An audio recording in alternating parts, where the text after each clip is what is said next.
5 signs you're dealing with a psychopath. Stoic philosophy.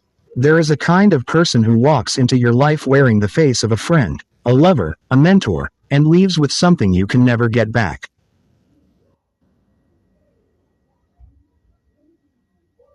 Not your money, not your time, your peace, your sense of what is real, your trust in yourself. The ancient Stoics knew this type of person well.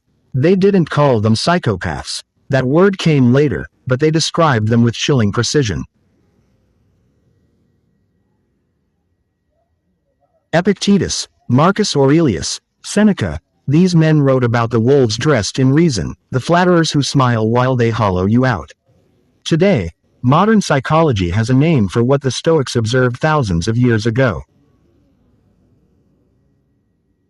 And if you've ever felt confused, drained, manipulated, or emotionally shattered by someone close to you, this video may be the most important thing you watch this year.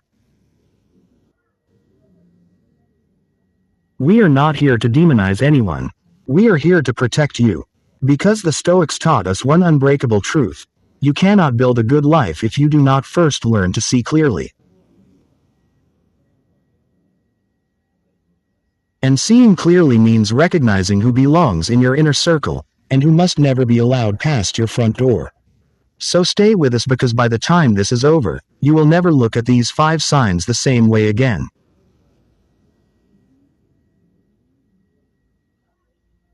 They make you feel chosen, then use that against you. The first sign almost never feels like a warning. It feels like a gift. You meet someone, and within days, sometimes hours, they make you feel like the most interesting, special, most seen person in the room. Psychologists call this love bombing or idealization. The Stoics called it flattery, and Seneca warned against it more passionately than almost any other danger. In his letters to Lucilius, Seneca wrote that the most dangerous companion is not the obvious enemy but the one who makes you feel extraordinary before they have truly earned the right to know you. Why is this a warning sign? Because genuine love, genuine respect, takes time to build. It is earned through shared experience, through disagreement weathered, through consistency.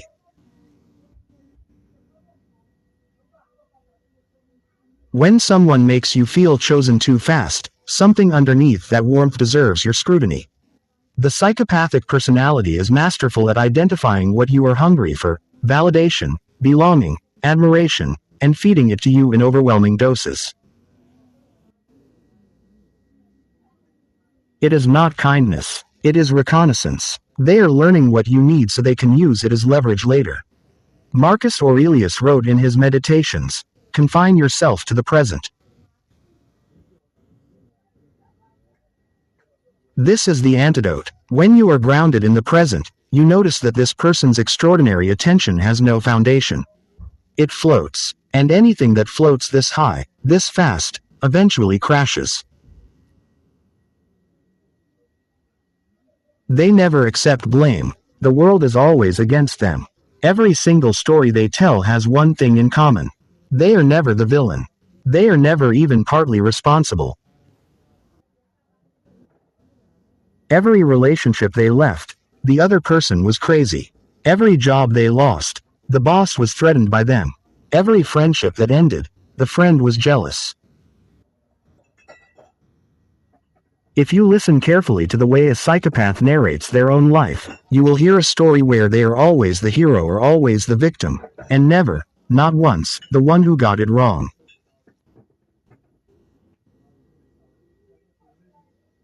The Stoics would immediately recognize this as a catastrophic failure of self-examination.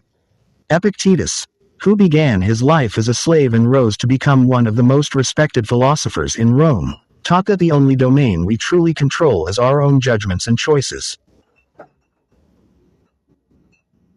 To refuse to examine your own role in your suffering is, to Epictetus, the deepest form of unfreedom. A psychopath is a person in total bondage to their ego. They cannot afford self-reflection because their psychological architecture requires that they remain blameless.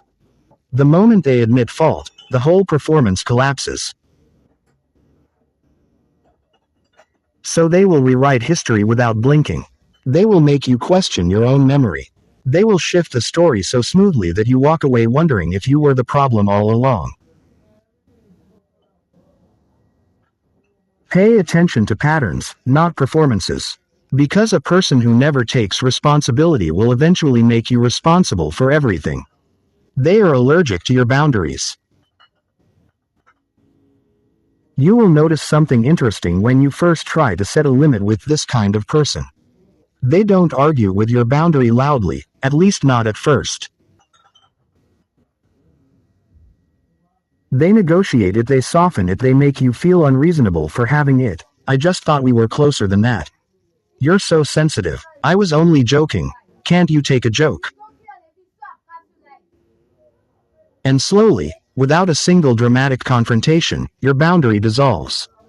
This is one of the most quietly destructive patterns a psychopath employs.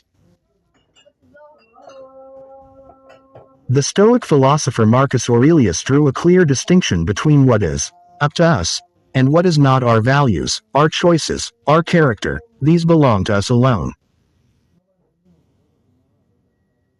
When someone erodes your right to decide what is acceptable in your own life, they are committing what the Stoics would call a violation of your hegemonikon, your rational, governing self. Boundaries are not walls built out of fear. They are fences built out of self-knowledge. They say, "This is who I am, and I know what I need to remain myself." A psychopath cannot tolerate a person who knows themselves clearly, because a person with real self-knowledge is almost impossible to manipulate. So they work, patiently, persistently, to confuse you about yourself. They make you doubt your instincts. They make your clarity feel like cruelty. And the moment you start apologizing for knowing what you want, you have handed them the keys. Do not hand them the keys. Empathy is a language they perform, not speak. Here is where it gets subtle, and this is the sign that trips up even the most intelligent, perceptive people. Psychopaths are not incapable of understanding emotion. They understand it with frightening precision. What they lack is the ability to feel it with you.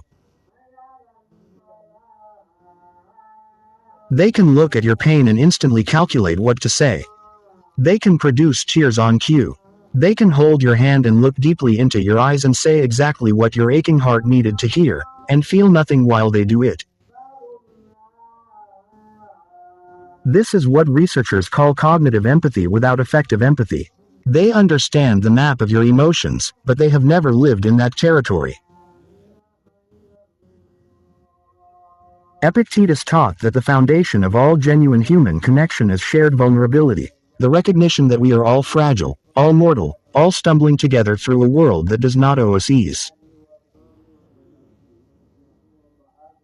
A person who has no access to their own vulnerability cannot truly connect to yours. They can only mirror it, in a mirror, no matter how perfectly it reflects you, is not a companion.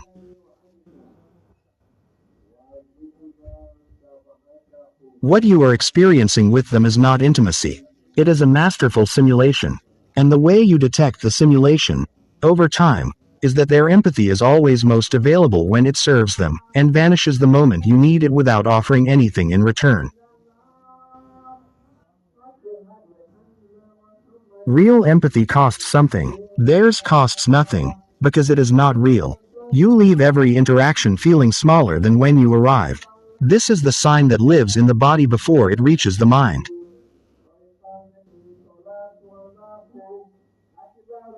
You might not be able to explain it. The conversation was fine.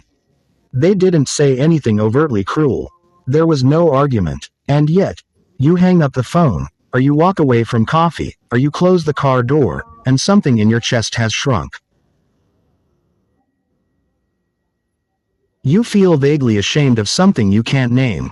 You feel like you talked too much, or not enough, or said the wrong thing, or came across badly, even though nothing clearly went wrong.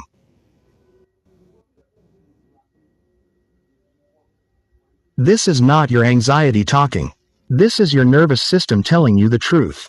Seneca wrote one of the most powerful lines in all of Stoic literature.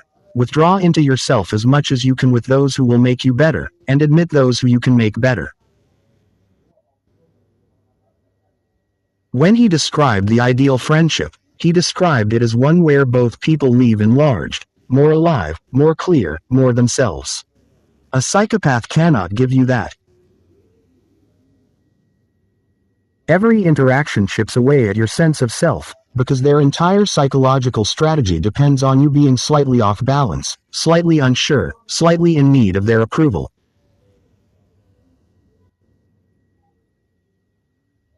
The moment you feel fully secure in yourself, you become less controllable.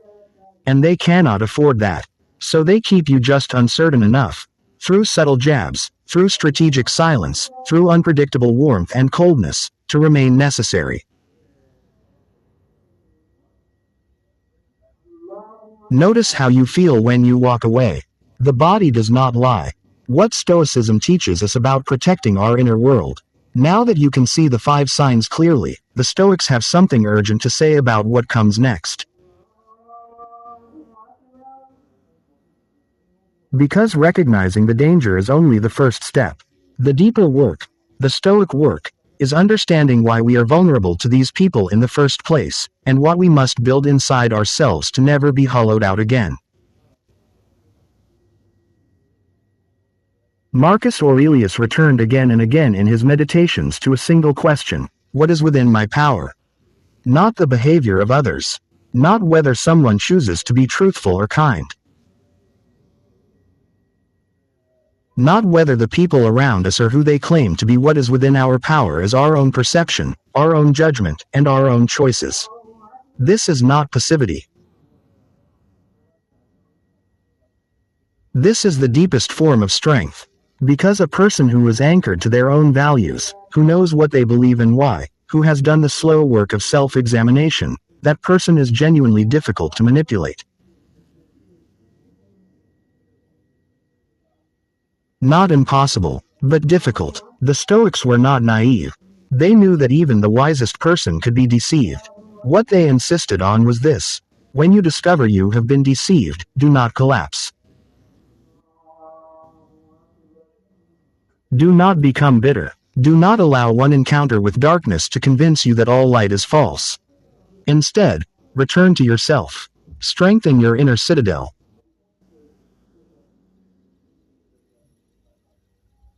And use the experience as iron that sharpens your discernment for the next season of life. The Stoic concept of prohairesis, your uncorruptible core. There is a word in Stoic philosophy that does not translate easily into English, but once you understand it, you will carry it with you forever.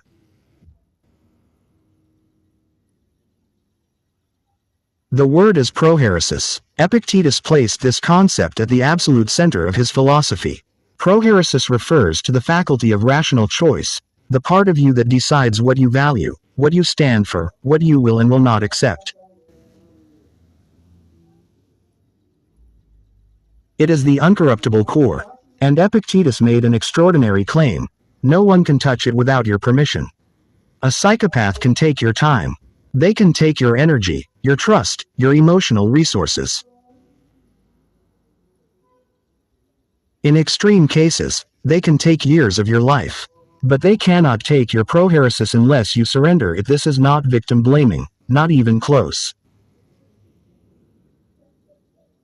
Because most people who suffer at the hands of a manipulative or psychopathic person do so precisely because they were loving, generous, open-hearted human beings.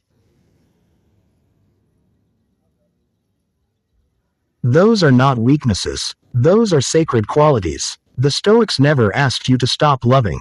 They asked you to love wisely, to remain tethered to your own judgment even in the warmth of connection.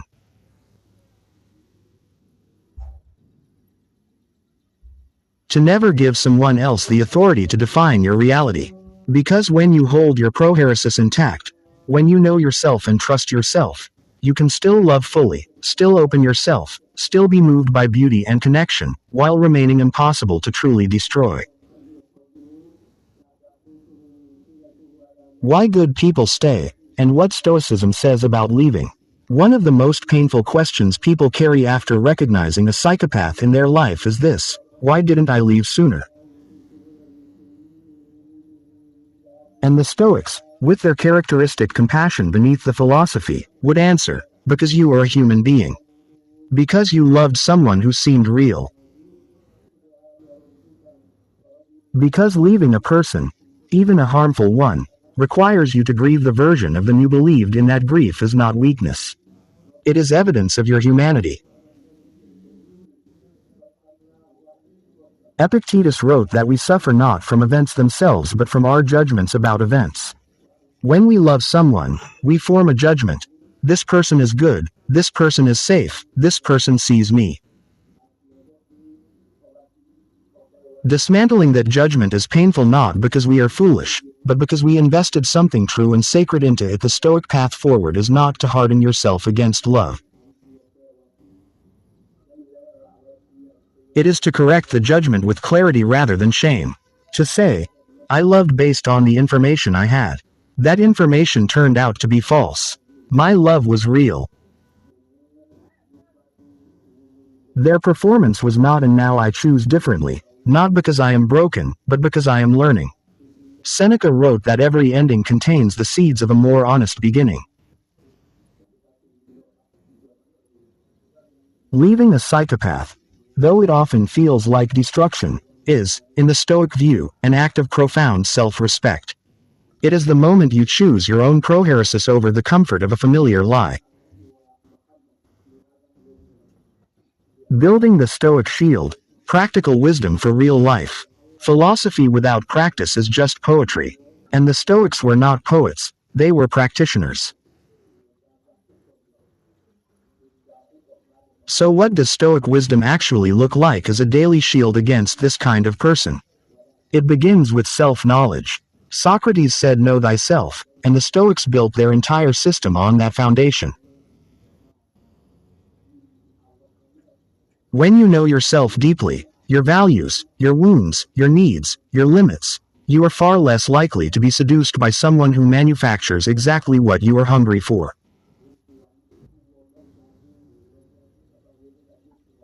This is not cynicism. This is wisdom. The second practice is what Epictetus called testing impressions.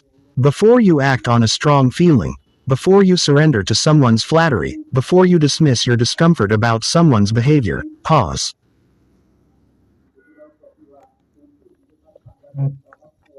Examine the impression. Ask, is this real? Is this earned? What is the evidence? The third practice is the Stoic circle of concern. Hierocles' concentric circles of relationship, moving from yourself outward to family, friends, community, humanity. Guard the inner circles with the most discernment. Not everyone deserves proximity to your most vulnerable self. Reserve that for those who have demonstrated their character over time. And the fourth practice is what Marcus Aurelius called returning to the present. A psychopath gains power through confusion, making you doubt the past, dread the future, and distrust your own perceptions. The present moment is where your power lives. Come back to it, again and again. A final word, and a call to carry this forward. If you have watched this far, something in this message found you at the right time. Maybe you are in the middle of a relationship that leaves you confused and drained. Maybe you are healing from one that already ended. Maybe you are watching this to protect someone you love. Wherever you are, the Stoics would say, you are exactly where you need to be because awareness is the beginning of all freedom. You cannot change what you cannot see. And now you can see. The 5 signs we walked through today are not just psychological observations. They are ancient wisdom, confirmed by modern science, wrapped in the language of philosophy. A person who makes you feel chosen before earning it. A person who never accepts blame. A person who erodes your limits. A person who performs empathy without feeling it. A person who leaves you smaller every time you part. These are not quirks. These are patterns. And patterns, once seen, cannot be unseen. The Stoics did not promise us a life without pain or deception.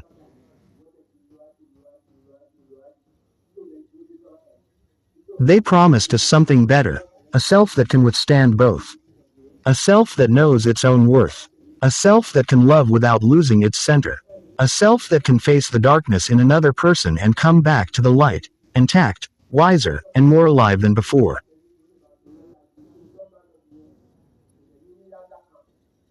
That is the life philosophy offers. That is the life you deserve. And it begins the moment you decide to see clearly. If this video stirred something in you, if it gave you language for something you have been living but could not name, then please subscribe to this channel.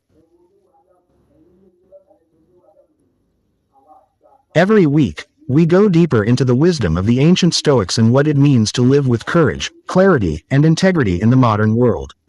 Hit subscribe, turn on notifications, and share this with someone who needs to hear it. You never know whose life you might change. The journey toward wisdom begins with one honest conversation, and you just had one.